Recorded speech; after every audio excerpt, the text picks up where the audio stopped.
How does 5 free plays for the first weekend in October sound? I've got you covered in both college football and the NFL. Plus, by popular demand, a bet for the division series in Major League Baseball. Be sure to stay tuned for that. If you caught the midweek edition of the Power 5, then you heard me talk about how the line for Thursday Night Football had moved far too much in the direction of the Rams. Told you to take the points with the 49ers. Lo and behold, Niners won that game outright. I think that deserves a thumbs up. But if you missed out on that Thursday night call, no worries.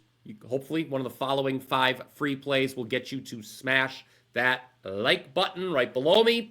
But before we get into the Power 5, time for me to let you know that I have a rare 5% max bet in college football on Saturday. When I say rare, last season I had just 3 max bets in college football.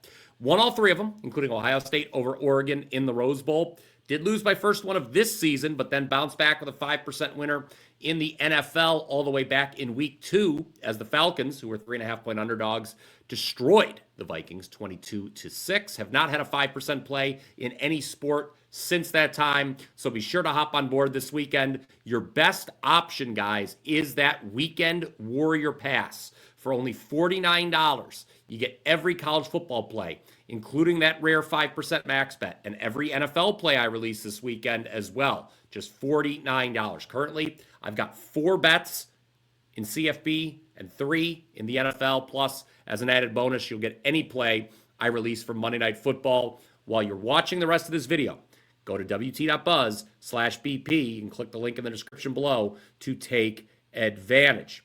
All right, you've been patient enough. Here are 5 free plays for the weekend. The first 3 are for Saturday, 3 home dogs that I think might be barking in college football. Let's start with Purdue getting 9.5 at home against Illinois. It's a noon Eastern kick on the Big Ten Network. Just a horrendous spot for number 22 Illinois to be laying points on the road. The last 2 weeks have seen the Fighting Illini take on 2 ranked opponents. They've gotten blown out at Indiana. Then, of course, last week did rally to beat USC.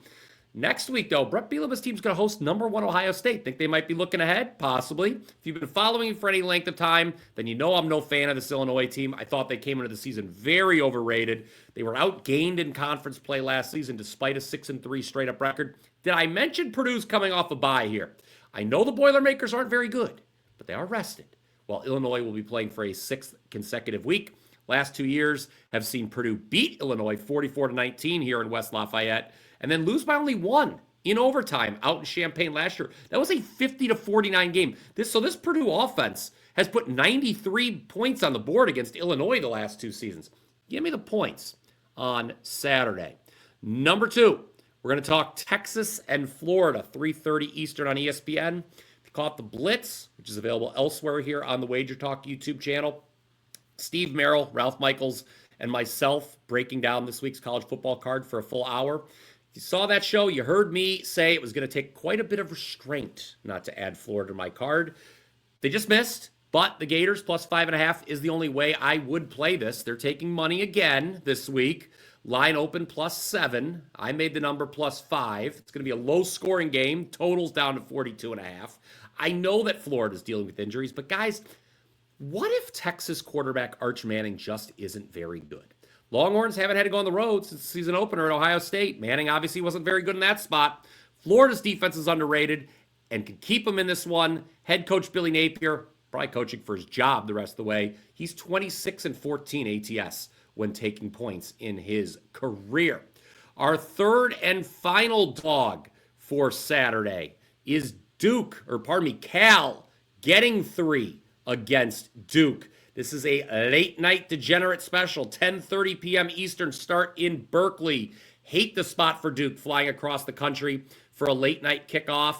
Last time Cal hosted a team from out east, they beat Minnesota a few weeks ago. This is the 5th consecutive week that Duke is playing a game where the spread is going to be 4 points or less.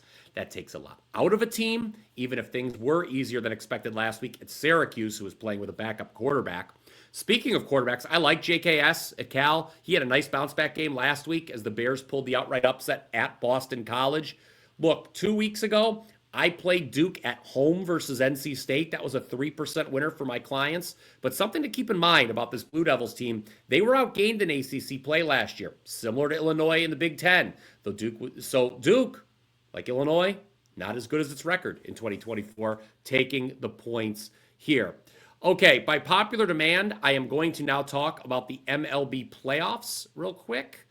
Saw some of you commented on the midweek edition of the Power 5 that you wanted some baseball, so here you go, a play to make now.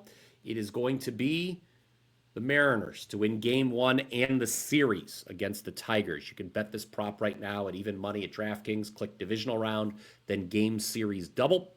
Game 1 takes place 8:30 Eastern, Saturday on FS1. Mariners are huge favorites. Saturday night, Game 1. North of -200 on the money line, so we should expect them to win.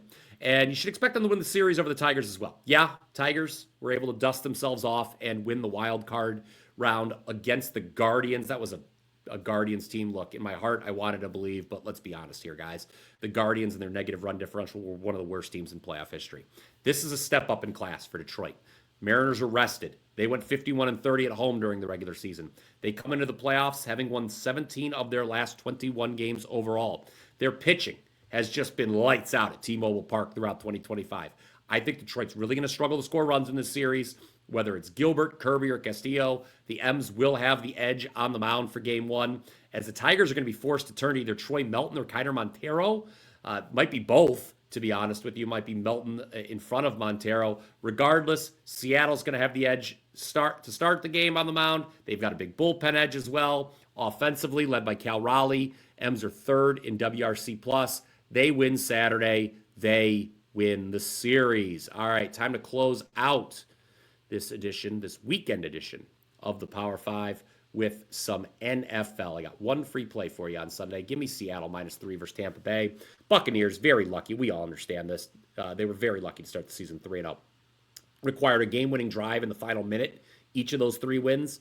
They last week, score was close by the end. Almost pulled off another comeback last week at home against Philadelphia, did Baker Mayfield, but came up short.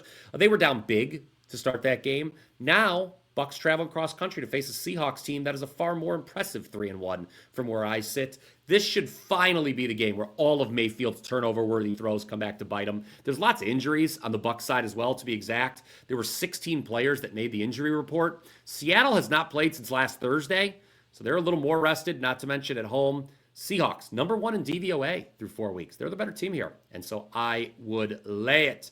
All right, recap time here on the show. Let's go through the 5 free plays one more time for you.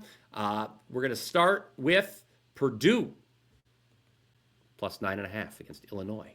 Number 2, Florida, +5.5 against Texas. Number 3, Cal, +3 against Duke. Number 4, in Major League Baseball, Mariners to win Game 1 and the series against Detroit.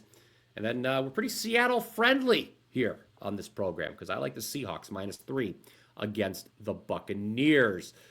All right, let me know what you guys think of those plays down below. Comment with what you were betting on as well. If there's another game you would like my opinion on, feel free to ask. If I see it in time, I'll be more than happy to answer. Do not forget about that 5% max bet in college football on Saturday. It goes early on Saturday, so don't sleep in. Weekend Warrior Pass, you see it right there on the screen. Every football play that I release, Saturday, Sunday, and Monday, if I do choose to play Monday Night Football, and I think I am going to play Monday Night Football, you get them all, including that 5% max bet for just $49. It's a great deal. We've been doing this at WagerTalk now the last several weeks. It's become very popular. I thank all of you that have been on board the last few weeks. Big weekend upcoming here to start October. Oh, by the way, I have neglected to mention to this point, 80-59 run in college football going back to November of 2023. So there you have it. All right, that's going to do it for this edition of the Power 5. I will be back to recap on the midweek edition of the show. That will be on Wednesday. That should hopefully be out by Wednesday night, if not Thursday morning. Until then, let's cash some tickets.